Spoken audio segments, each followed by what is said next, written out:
Have you looked at some of the things that are being reviewed? Yeah, slavery was a bad thing that was to talk about. Okay. Like, he's not whitewashing slavery. So he's not? He's not. No, okay. he's not. And you cannot tie imperialism and racism and slavery to just one race, which is pretty much what every single exhibit does. But let's talk about the fact that when you anti-slavery, let's talk about the fact that slavery in America was. Do you realize that only less than 2% of white Americans owned slaves? But it was a system of white supremacy. You realize that slavery is thousands of years old? Beyond embarrassing for CNN and even Jillian Michaels to broadcast this. And Jillian Michaels was like, it's so unfair that slavery in this country only gets blamed on one race.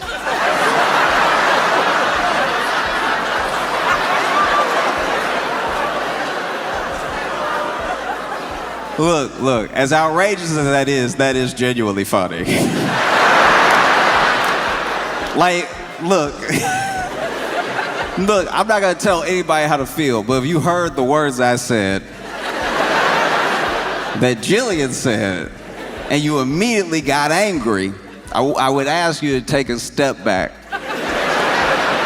I'm not gonna tell you how to feel. You can be angry if you want to be angry, because it is a very short-sighted, ignorant thing to say, but that's precisely why it's so funny. And it's so funny too, because when it comes to history like that, there are always these bad actors that try to pull the thinnest straw man out of the woodwork, you know? There'll always be that person. Exactly. And considering we didn't know of Jillian Michaels since her show The Biggest Loser, her MAGA influencerness needs attention. Do you know who was the first race to try to end slavery? What is that? Well, what's controversial? I'm very surprised. This is an extraordinary exercise in historical revisionism. I'm really surprised. Do you realize that? Jillian, I'm surprised that you're trying to litigate who was the beneficiary of slavery and who was not. What I'm trying to tell you is that in the context of American history. Okay. In the context of American history, what are you saying is incorrect by saying that it was white people oppressing black people? Every single thing is like, oh, no, this is all because white people bad. And that's just not the truth. Like, for example, every single exhibit, I have a list of every single one. Like, people migrated from Cuba because white people bad.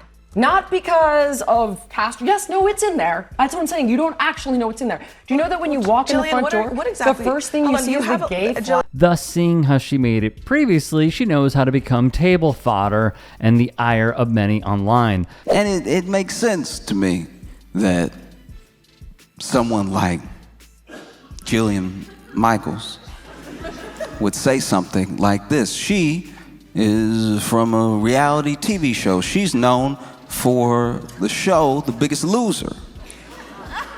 Yeah, that's who she is, that coach from The Biggest Loser. You know, the nice one. The Biggest Loser was a show, I don't think it's still on the air anymore, so if you're not familiar with the show, it was a show where they would bring on people who were overweight, struggling with image and everything, and they would help them lose weight by making them do slavery.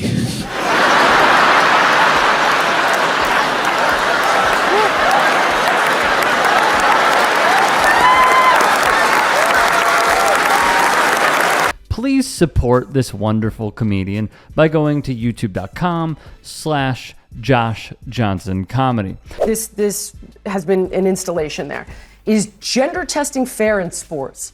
Does that, and then it goes on to talk about how it's complex to do gender testing in sports. It's not complex, it's basic science. That's untrue. It's XX chromosome, XY chromosome. That's sports. Is it fair to have biological men competing against biological women in sports? No, but why is this in the Smithsonian? So it's been completely captured. To say this is unhinged is a severe understatement. Actually really interested to know, do you know the statistics on slave owners? No, it was only 2% of people back then owned slaves. That means 98% of white people had nothing to do with slavery, and people constantly make everything about race. And that's why the Democrats continue to lose, and they're not trying to erase slavery. That is a false narrative that is brought to you by the woke mob that continues to try to put men and women's sports, and they need to remain separate. I'm a personal trainer. I know XY chromosome. It's science. Okay? Men lose weight easier than women, and it's not fair, but it is what it is. Just as slavery is not all white people. Lysandra Vasquez on TikTok also got in on the fun. You've seen her bits where she tears apart Caroline Levitt. And it's totally partisan. We don't, first of all, we don't have time to litigate of all of this. Of course we don't, because then you're going to lose the argument. Everything is racialized, just like you're trying to do to me now. Excuse me. It's like, I can't believe you're trying to suggest, that slavery just to is be a good clear, thing. you brought up race. No, this was a conversation about the arts, and you brought up race. At this point, it's fair to ask, why is she there? She has no political background. She just became a political influencer last election cycle. What does she bring? Every one of those exhibits that we're talking about, you brought up slavery. I was talking about art and the exhibits, and all they do is bring up white imperialism. It's not just white people. Okay, we've bent history to be a forgiveness. I stood shoulder to shoulder with people for that George Floyd situation. And now what? It's white people's fault that there's black on black crime. That's what it sounds like to me. Okay? We need to stop being the biggest losers and be the biggest winners. You don't get it. No, it's fine. You don't get it. You brought up, but the whole point of this is that the issue you brought up slavery. And you brought up the question of whether you brought up the question of whether or not slavery in the United States is about race. The answer is no, I yes. Didn't. I did not say in the United States don't is straw man about my argument race. because that's not what I said. So what are you brought talking up about? Slavery, and what I was talking about is that this isn't really about that. When you make every single exhibit about white imperialism when it isn't relevant at all, that is a problem. So when you're talking about Cubans leaving Cuba and you make it about white people bad, that's not accurate. Can I just say something? That's my point. All right, we're going to move on. In times like these, no offense to her, offense to her, it's wise to listen to the experts.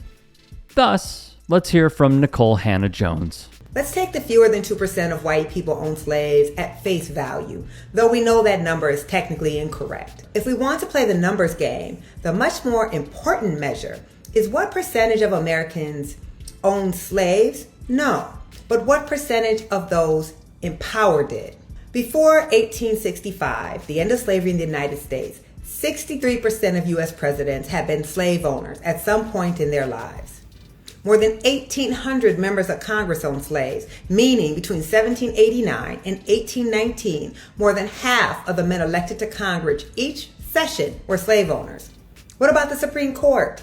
26 of this nation's first 30 Supreme Court justices were enslavers, and about half of all the Supreme Court justices before the Civil War were enslavers.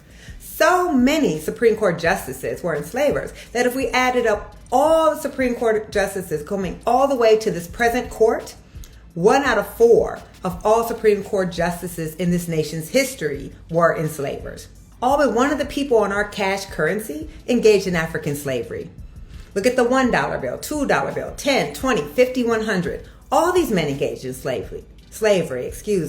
It's weird that we didn't value all those non-slave holding white people enough to put them on our money. The majority of the most powerful men in this country, the men who made the federal laws, interpreted the laws, and enforced the laws, built their wealth on African slavery. And I assure you, that number says much more about the country we inhabit than that 2%. During the height of slavery, it was not the Northeast, Boston or New York, but the Mississippi River Valley in the Deep South that had more millionaires per capita than anywhere in the nation.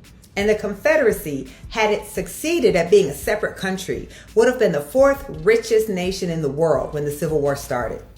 Enslaved people in the U.S. produced 7/8 of the world's cotton supply, and slave-grown cotton constituted 50% of all U.S. exports, making it the #1 export in America. And the North was completely intertwined in slavery, so much so that at the start of the Civil War, New York City actually considered seceding from the Union because the economy of the nation's trade capital was so heavily reliant on slavery. White enslavers financed their operations through New York banks, protected their enslaved property through New York insurance companies, and transported their slave-grown cotton on New York ships, flooding $200 million into New York's economy every year.